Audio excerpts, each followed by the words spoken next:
even till last year, till I did my previous ride, I had not gone out of South India at all. It was my first time to North India and the East. So to tell you a few things about the rides that I've done till now.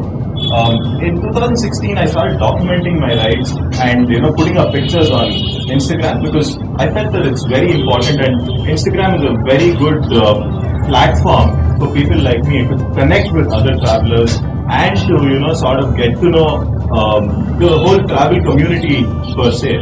So I started documenting my rides. So in 2016, I did this ride called Circumference and More, wherein I went around the circumference of Karnataka. So I started off from Bangalore, went all the way till Bidar along the circumference, and then went all the way till Gokarna, and then came down, just made a circle of Karnataka. And then I was like, this is not enough. I have to visit every district of Karnataka. And the very next day, I went on another inner circle, which sort of, I covered the entire Karnataka state and visited every district of Karnataka by doing that ride. And then I said, okay, next, what next? And I'm very fascinated by this circumference and making a round of things and all that. So maybe let's make a round of South India. And then I started this ride called Heart of South India. So if you start off from Bangalore, Bangalore is sort of like a center. And if you start off from Bangalore, go all the way to Goa, and along the coastline, if you come down till Kanyakumari, and again along the coastline, if you go till Vijayawada and Hyderabad and come back to Bangalore, it forms a heart shape. So I thought I'd do that ride. I did that in 2017. And in 2018, I did this ride called the Golden Quadrilateral. I'd been hearing this from a lot of riders, and see, basically, I'm not like a hardcore biker who'd go off-roading and into stunting or anything like that. I'm just a normal person. I wanted to ride on normal highways first, and Golden Quadrilateral is one such highway which connects all metros of India. It connects Mumbai, Delhi, Kolkata, and Chennai, and it passes through Bangalore. So I started off the ride from Bangalore, went Mumbai, Delhi, Calcutta, and Chennai. That was around 7,300 kilometers. When I decided to do this ride, I had a job. I worked at Ernst & Young for about 3 years. And like everybody, I was also kind of bored. I wanted to do something else. So I decided to quit. You also have the same path. Yeah, I think it's the story of everyone's life in Bangalore. So I quit, and then not immediately after I quit, I wanted to do other things that I also like, and travel is one of them. So I decided to do theatre. I decided to do Vipassana meditation, and then I went on this ride. Yeah, it was really amazing. I started off from Bangalore, and so like I said, so the food is also a very integral part of my journey. So what I do is I go to small towns whenever I can. Go to small towns, or during my ride, find out the most local hotel of that place. I go there and taste the most authentic food of that place. So, as much as I like traveling, I love food as well. I know you can't see it on me, but trust me, I can eat a lot. And yeah, so I've had some extremely amazing food along my journey. It could be just misal pav in Kolhapur, or khichu, this dish called khichu in Gujarat. I'd never heard of also. Like I said, I'd never gone out of South India, man. This was the first time, and the only thing, I had a very bad perception about the North. I'm really sorry, but I used to think that people are very rude, or they don't understand English, or I'm sorry, but that's the perception I had. But I went there and realized that it's not like that. People are very nice. You will come across very nice people. You will meet people who will genuinely help you. And in my slides, which will come up in a while, I will show you. So I don't believe in paying for my accommodation as much as possible. So during my Karnataka ride, I did not pay a single rupee. It was a 10-day ride, and I don't camp. I can't tie knots. If you see, in a while, my shoe laces will be untied. I can't tie knots. I can't, I don't do that. So what I did was I started calling up friends. I'm from Karnataka. I'm from Bangalore, and I'm pretty sure someone or the other is there in one or the other big cities in Karnataka. So when I planned the ride, I had to stay at places like Sindhanur. I had to stay at Hubli. I had to stay at Gokarna. So I made sure I called my friends. I asked them, "Do you know anybody in Sindhanur? Do you know anybody in Gokarna?" So what I realized was I shouldn't feel like, oh, what will this guy think if I ask him if he knows anyone. I felt that go ahead, ask that person. Maybe he knows someone. Maybe he can I just need a place to crash. So I did not pay 1 rupee for that during the entire ride, and I was like, yeah, this is how major travelers do. And if you can't camp, you should just go ahead and ask. And then I also figured out that there's this other app called Couchsurfing. I'm sure a lot of you might have known. I started using Couchsurfing for my recent ride, and I kid you not, this app is too good. It's an amazing way to meet really cool travelers. Some of the hosts that I met this girl in Ahmedabad, and she had done the entire Africa solo for 3 months. And just listening to conversations, just talking to people like that, and getting to know their perceptions about travel is something that every traveler needs. It's like the food for another traveler. But that was one couchsurfing incident. And then I met when I was in Pushkar, I met this guy called Vikram. He runs a resort in Pushkar, just next to the Brahma temple in Pushkar.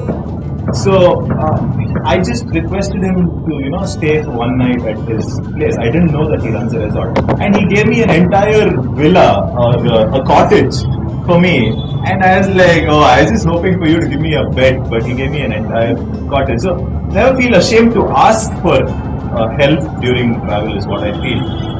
But coming to biking, I know very basic repair stuff, how to repair a bike, very, very basic. But a lot of people ask me, what if the bike gets punctured? What if, there's a breakdown? It happens. Even if you're going in a bus, it could happen, or even if something can happen, but that shouldn't stop you from traveling, right? So, yeah, I keep a puncture kit also. So I take precautions that way. But I've been biking. This ride was 7,300 kilometers, and I had to sort of make sure my bike was completely fine. I ride a 2015 Royal Enfield Bullet Electra. It's not a very fancy bike. It's not one of those bikes that go 150 kilometers per hour or 200 kilometers per hour. But it does a decent 80 kilometers per hour, which is more than enough for Indian roads. If you are able to maintain 80 kilometers per hour for continuously for about 2 hours, it's a pretty good speed, I feel.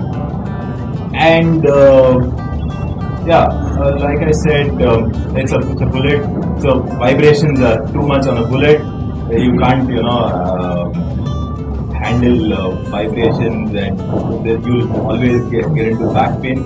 And people ask me, don't you get back pain riding a bullet? But I say, maybe when I'm not riding a bullet, I get back pain, because when I'm riding, my position is always straight. I don't bend. So when you bend is when you get a lot of back pain. So for biking, I feel if your position is upright this way, then you should not be worried about back pain or body pain or any of those issues.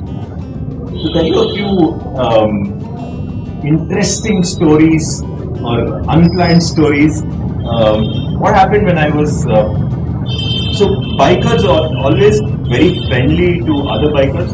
They're always welcoming. I was riding from Kolkata to Bhubaneswar, and and I was just about 60-70 kilometers before Bhubaneswar. I met this guy. He was riding another Royal Enfield, and he just happened to say hi, and I had to say hi. And he stopped his bike. I stopped my bike. We started talking to each other. And then he's like, come, let's go have lunch. And we started talking, we started getting on along with each other really well. And then he said, where are you staying tonight? I said, I don't have a plan yet. He said, why don't you come over? I will make you meet a really cool guy. And then I said, I was a little hesitant, I said, I just met this guy, how can I go and stay over at his place? That he said, it's not even his place, it was his friend's place, and he was staying over there. I said, hey, no boss, this can't happen. But he kept insisting. He said, no, you should come, you should come. And then I went to that place. It was a normal house. And he said, this biker will blow your mind. So it really did, trust me. So his name was Gota Satish Kumar, the guy I met. He is from Orissa, and he's a double amputee. He does not have both legs below his knee. And he travelled on his Royal Enfield throughout India, 50,000 kilometers. And I got a chance to meet him. He's a world record holder, by the way. I got a chance to meet him. I got a chance to, interact with him. I spent the night there at his place. And they were all so very welcoming. They did not even know me. And, they just let me stay at their place. They didn't even let me pay for the food. And everything was taken care of. And that was when I realized, life may something you have to do here. Something has to be done. So that was one sort of exciting story. You should read up about this guy. He's a really cool guy. He can't walk, man. He can't walk. He has to, put up prosthetic legs to walk. But he did 50,000 kilometers on his bike. I met another traveler. His name was Jan. He was from France. So I was riding from. I was in Lucknow actually. I had chosen a hostel in Lucknow, and he was another biker. And then he saw me wearing all the riding gear and all that. He said, "Oh, where are you from?" We started talking, and then he told me that he had been riding throughout North India and Nepal on his Royal Enfield solo. And then that just blew my mind because I had been thinking, I'm from India, and I was thinking that, how can I go to North India and, travel, do all that, man? I don't know, I know Hindi, but then I can't, if someone speaks to me in Hindi really fast, I can't understand. So, he had been doing that, and he did not have like fancy gear or a fancy bike or anything, he was wearing normal jacket and just normally riding. And he was so cool that we would, I have a lot of pictures to show you actually. So we would just stop at normal dhabas, and these foreigners, right, they'll be like, oh, I can't eat here, the water's not pure or whatever. But we would just, so we decided to ride from Lucknow to Varanasi today. And then we would just stop at dhabas, just eat normal samosas or whatever the dhaba has, dhaba food. And you would just be so cool about it. And then one thing that I was always told was be very careful in UP, Bihar and Jharkhand. They said people will come and they'll mug you, they'll steal from you. I was like everywhere. When I started off the ride from Bangalore, right? So I went to Mumbai. And I was like, Karnataka is mine. I mean, I'm from Karnataka. And nothing can happen here. Okay, next, Maharashtra. Okay, I can understand a little bit of Marathi. And, I know that Marathi people are not very good, so it's okay. But I met a few people in Mumbai and I told them I'm doing this ride, I'm going to UP, Bihar and all that. They said, dude, be very careful in UP, Bihar and Jharkhand. I said, okay, let me be careful. And then, to be honest, when I was in Lucknow, when I met this guy Jan, the only reason I chose to ride with him to Varanasi was because I was a little scared. I said, I'm going to Varanasi, it's all hardcore UP, man. What if someone brings out a gun? Oh, let me tell you what happened before that, sorry. So before that I was in Agra and I was at a normal restaurant. Before I went to Lucknow, I was in Agra, so I was at a normal restaurant and the cashier at the restaurant had like a revolver on his shoulder and it was a very busy restaurant. And then just before that, I had heard people, telling me that people carry guns in UP, they just shoot you and all that. And I was totally terrified looking at that guy. And I asked him, I just asked him, मुझे एक chicken 65 देंगे क्या? He said like and with that gun and all that. Like, okay, chicken 65 very soft voice he said. Yeah, so the next day I decided I was in Lucknow and then I decided to fly to Varanasi with this guy. That was done. But what I'm trying to get at here is that why should we have this fear? I don't think that we should have this fear. I know that not all of you might have this fear, but a lot of people I know do have this fear and they think that something will happen to them if they go solo. But trust me, if you're doing it alone and if you're doing it at the right time, I wouldn't advise anyone to ride nights in say UP, Bihar or wherever or anywhere for that matter. Don't ride nights. But if you're doing it during the day and if you're not speeding or if you're riding carefully, I don't think it's an issue. And you should know that if there's something bad happening, you should just run away, man. You have a bike. That's what I always told myself. And then after UP, I kept updating Insta stories and some of the replies that I used to get there was scary because I said, entering Bihar now, and some of my friends would say, please be careful here, Bihar. And then after I did Bihar, and then it was Jharkhand, and people were like, oh my god, Jharkhand, UP, Bihar at least, you will find rowdies or gundas or whatever, but in Jharkhand, you will find Naxalites. So in Jharkhand, when I was riding from Varanasi to Kolkata, it's called the Red Corridor. Red Corridor is where you will find Naxalites. All these Dhanbad, Aurangabad and all is there. No? That is the Red Corridor. So I was crossing through that, and what happened was I crossed Bihar and entered Jharkhand. When I was in Bihar, it was all plain paddy fields and very nice views and all. And as soon as I saw the board "Welcome to Jharkhand," I started seeing forests and mountains. The views were amazing, undoubtedly. I just crossed the first mountain in Jharkhand, and it was around 10:30, 11 in the morning, and I saw 10 guys, probably in their 20s, holding a red flag. And they were stopping lorries. And I kid you not, I was shitting my pants. But then I went. I had to go. There's no other way because I was almost there. And then luckily for me, as I was going, another lorry just overtook from my left side, and those guys stopped that lorry, and I just went past. Now I don't even know if these guys are Naxalites or they're normal people, but they definitely did have that red flag in their hand and they were stopping lorries. So I just entered Jharkhand and I saw Naxalites and they were trying to stop people. I didn't get stopped. Recap. This is a recap. And then somewhere around Ganesh Ganesh Patti. Yeah. So no, I'd seen people asking for Ganesha Chanda and all that. But these guys definitely were wearing camouflage t-shirts and they had a red flag in their hand. So, I don't think that this should end. I mean, this will end only when lots more people start traveling alone.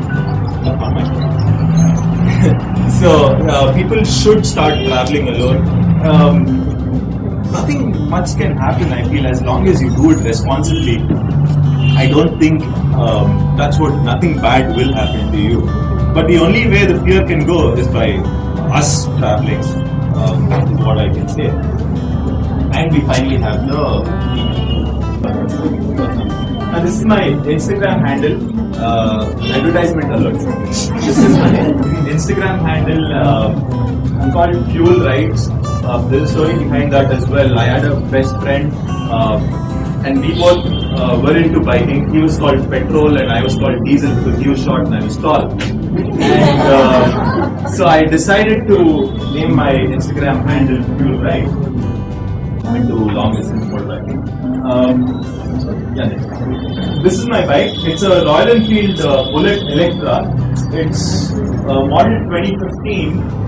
It's the normal Electra with nothing, no much modifications, absolutely nothing. I just have a mobile charger on my bike and nothing else. I just wear safety gears and I go. This is when I finished the ride. I have very good friends, by the way. A lot of people said, I've never seen this ride. But I have really good friends. So they came with one garland and all, and then I went to Sauda and with a poster and all that. So yeah, this is after I finished my recent ride called the Golden Quadrilateral of India. Yeah. I have already spoken about it, but let me just tell you. So this was in 2016, circumference and more. I visited every district in Karnataka, and then I did Heart of South India. Again, this is like a circumference of South India, but heart shaped, right? Then I did Golden Quadrilateral. This is something that all bikers do. But I've been doing BTM to Whitefield via the most complicated. Yes, the most complicated of all. Yes, so this was circumference of Karnataka. So I started from Bangalore, went to Bagipalli, and then came to Coorg, and then again from Bangalore. Went all the way to Bidar. I went to Solapur because my dad lives there, and then from here I came to Hubli, and actually via Belgaum. This photo I like a lot. So I went via Belgaum, and then I went to Goa, and then came to Gokarna, and along the coastal road I came back to Bangalore, and that was when I decided, this ride is incomplete, and the very next day I took off on the inner circle of Karnataka, which is via Hassan, Chikmagalur, and then Shimoga and Haveri and Davangere and all that. This is in 2016. This is the famous heart. So can you, does this look like a heart? Yeah, it does. So in real sense, if you see, Bangalore is the heart of South India. It's so close to the north and the tip of Kanyakumari. So I started off from Bangalore, went to Goa, and along the coastline came to Kanyakumari. Along the coastline went to Vijayawada, Hyderabad, and Bangalore. Even on this ride, I saw some amazing locations. In Kerala, especially, Kerala is one of the most beautiful places in India. I went to some really cool places like Idukki, Vagamon, I didn't go to Munnar, but I went to Idukki, Vagamon, and even Alleppey. Alleppey was a really nice place. This is 2018. This started off from Bangalore and Mumbai, Delhi, Calcutta, Chennai, and Bangalore. This is the Golden Quadrilateral. This is the Golden Quadrilateral. Apparently, this project, if I'm not wrong, was Atal Bihari Vajpayee's dream project, and it's just a highway that connects all 4 metros. But some really cool cities along this highway, like Pushkar was one of them. Actually, Pushkar is not on Golden Quadrilateral. It's about 10 kilometers from Golden Quadrilateral. From Ajmer, sorry. From Ajmer, it's about 10 to 15 kilometers.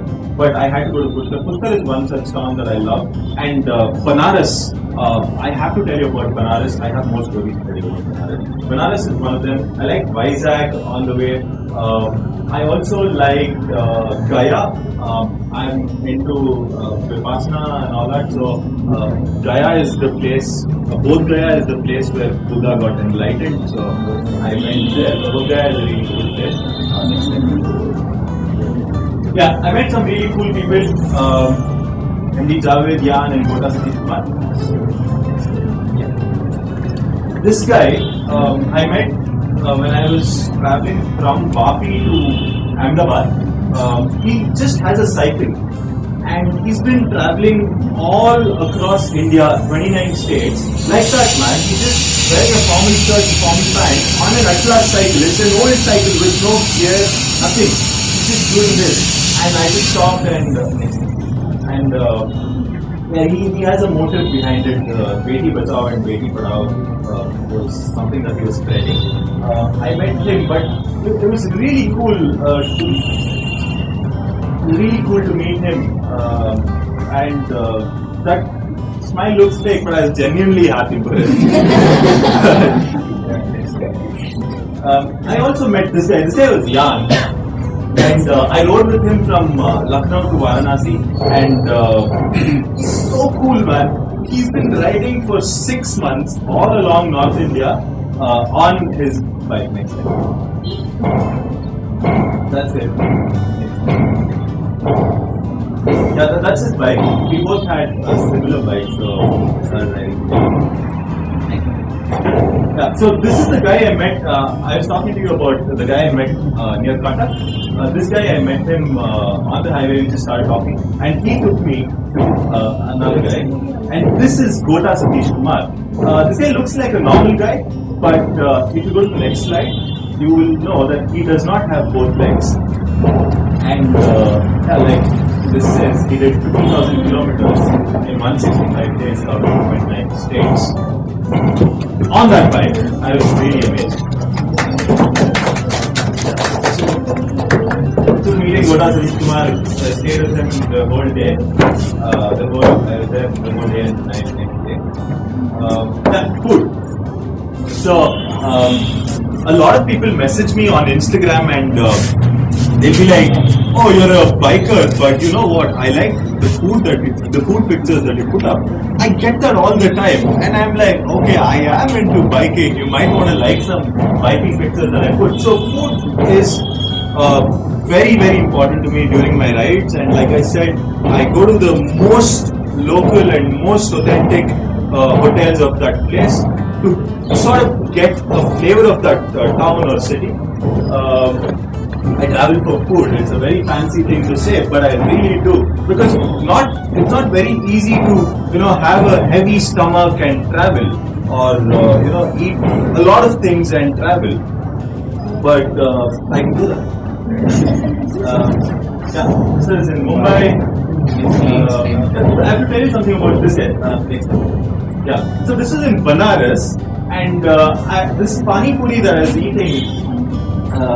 We just saw the leaf that he was giving it in, and I was like, "Oh shit, I have to eat this pani puri." I've eaten pani puri in that the other dona that we guys eat, or plate or whatever, and I had to go and eat this. And then I ordered for 1 plate, and then I asked him how much. He gave me 5 pieces of pani puri, and he said 5 rupees.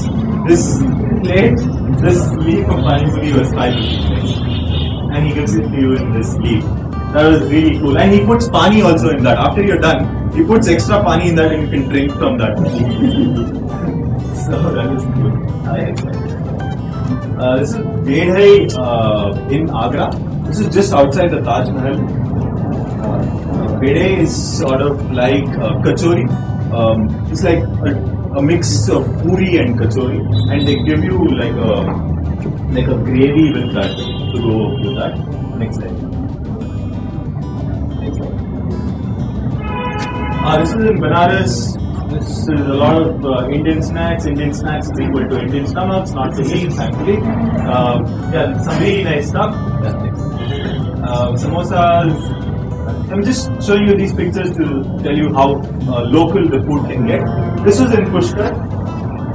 He's making jalebis, some really yummy jalebis, and his father, that's his father, he was selling some curd, some very thick curd, and I feel that only at these places you will get sort of the authentic feel of a particular city or a town.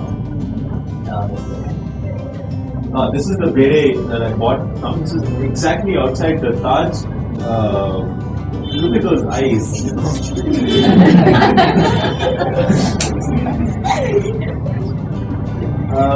Yes, first pay as less as possible. I discovered couch surfing during this ride. I did not know about hostels until 2018. But yeah, don't hesitate to ask. So if you have friends anywhere, or if you have friends of friends anywhere, just call them and ask them, can I stay at your place for one night or for 2 nights or how many ever days that you're there?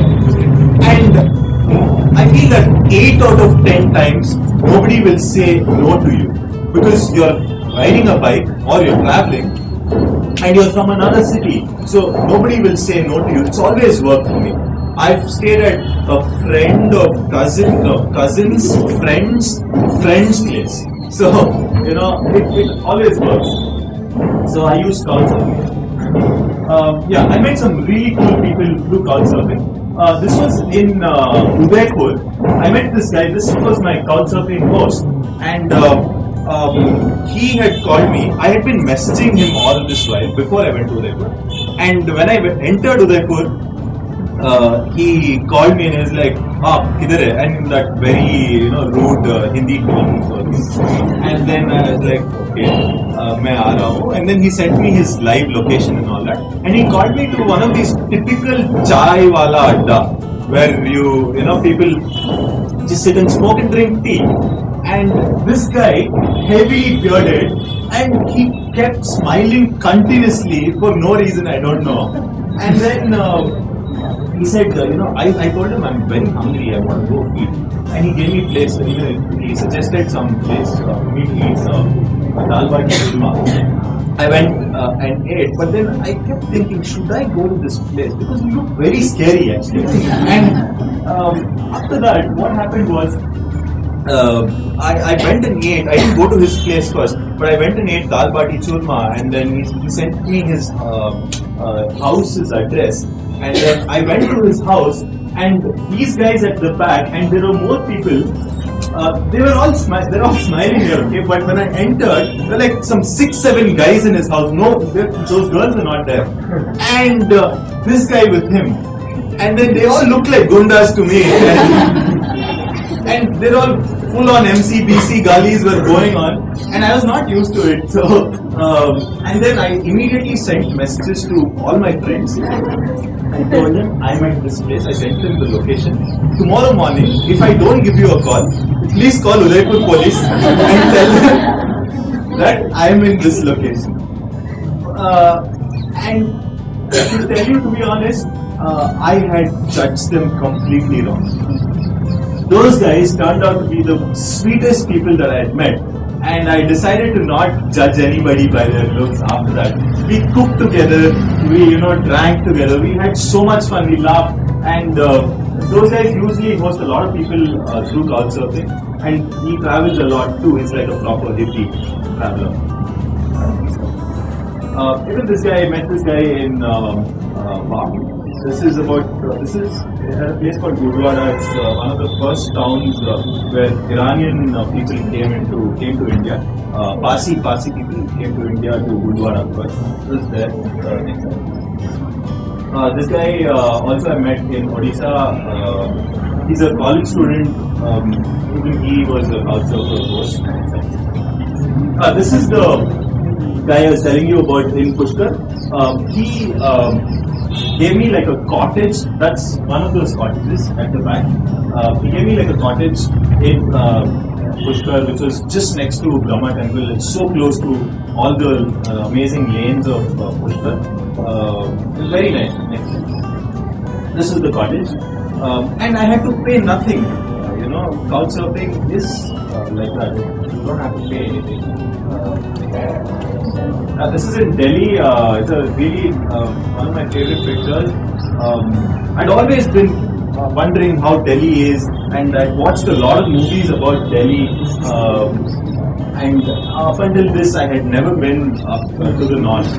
So it's very, very close to my heart. It's just another picture from Delhi itself. This is the Rashtrapati Bhavan. I almost got kicked out that time. And also about solo traveling, clicking pictures are so difficult unless there's someone there. So I've done a lot of circuits, so I have to keep my phone here on my,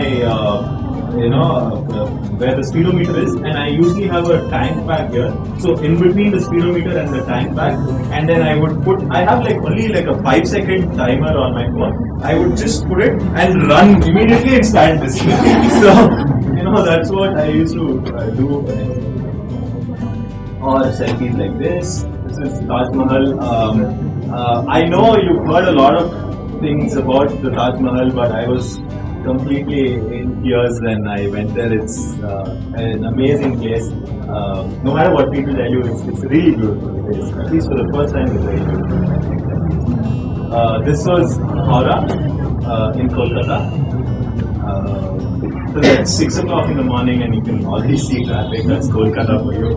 Kolkata for me was like a big small town in a way. So big, but very diverse. This is Ganga Aarti in Banaras. Again, Ganga Aarti was something that I had been wanting to see. If people don't know what Ganga Aarti is, every morning and evening in Banaras or at a lot of temples along the Ganga, they do this Aarti through the river. It's a very beautiful sight actually. And I really, actually, this picture on my phone has much more clarity. Not on this. So you can see the devotion in his eyes. Sadly, it's pixelated here, but you can. It was really cool. Banaras is one of my favorite places. Banaras and Pushkar.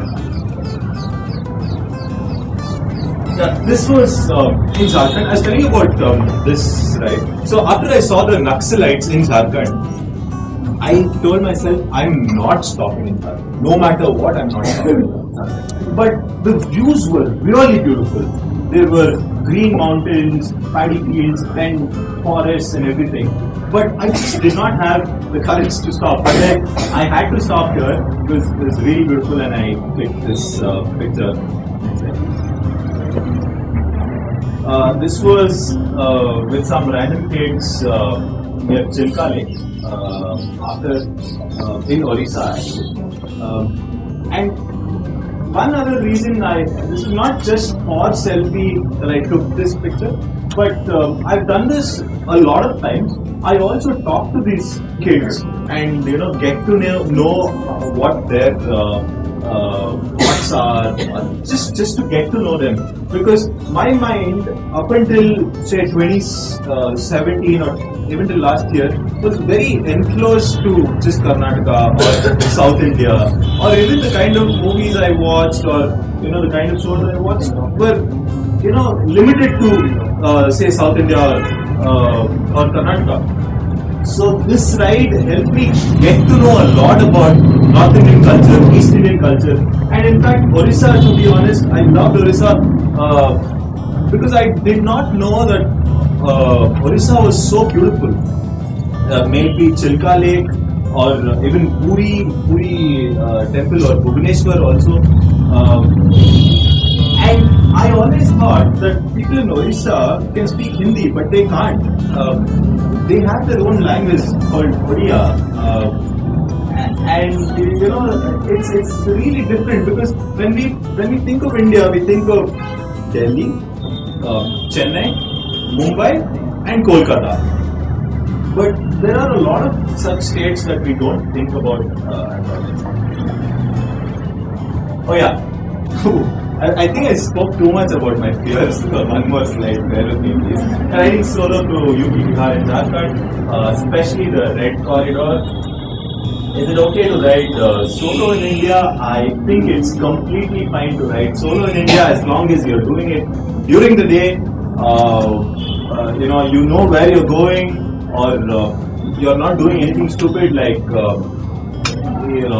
getting into fights with any truck drivers or the locals or anything like that. I think it's totally fine. Break down, yes, keep spares ready with you. The kind of spares that I keep with my bike are clutch cable. If I have a bullet, clutch cables can break any moment. Accelerator cable, I keep a spare tube. Also like a tire inflator, I always keep that. Apart from that, you should keep your fuse. The fuse can break also, that is very important. Yeah, weather uncertainty is there, but for me personally, I would suggest a lot of people in India, if you want to like travel at least south, north, October is a really good month, I feel. And if you're working and you're planning to travel anytime soon, that's the best month to take leaves also. That's my favorite month to ride, October. And November also, because it's not raining too much, it's not very cold, it's not too hot also.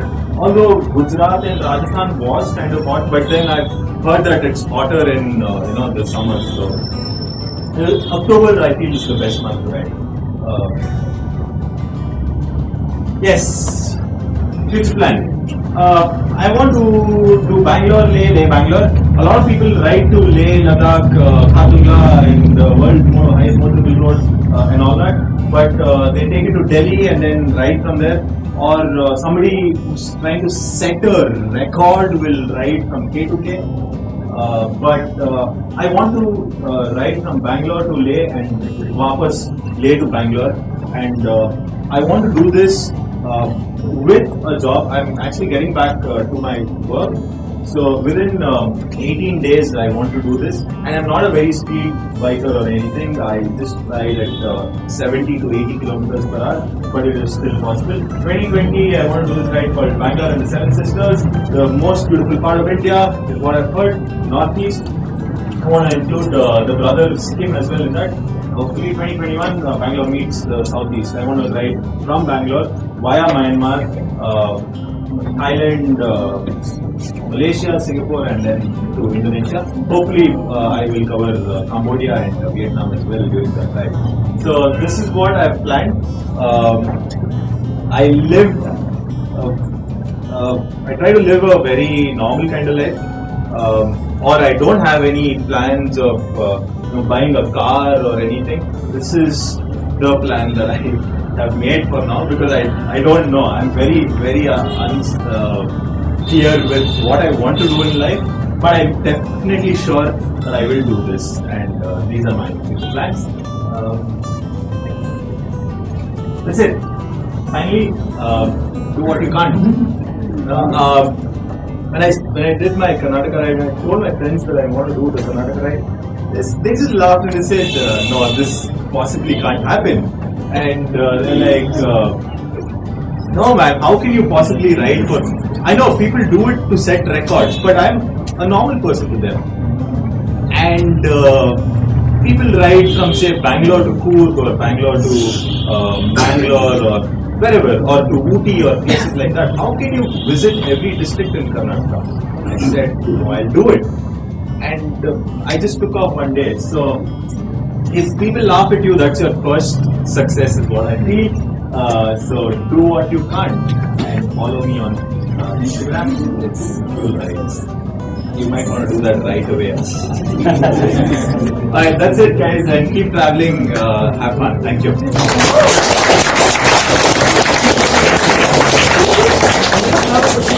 You can ask. Oh yeah. We can just take one question because he needs to attend a wedding. Oh yeah. And I spoke too much also. Yeah, anything that you want to ask. Best food in Karnataka, like authentic. In Karnataka? Yeah. I knew a food question was coming, but Karnataka, if you see, is a very diverse state. You have North Karnataka food, you have coastal cuisine, you have Bangalorean, Mysore. So hard.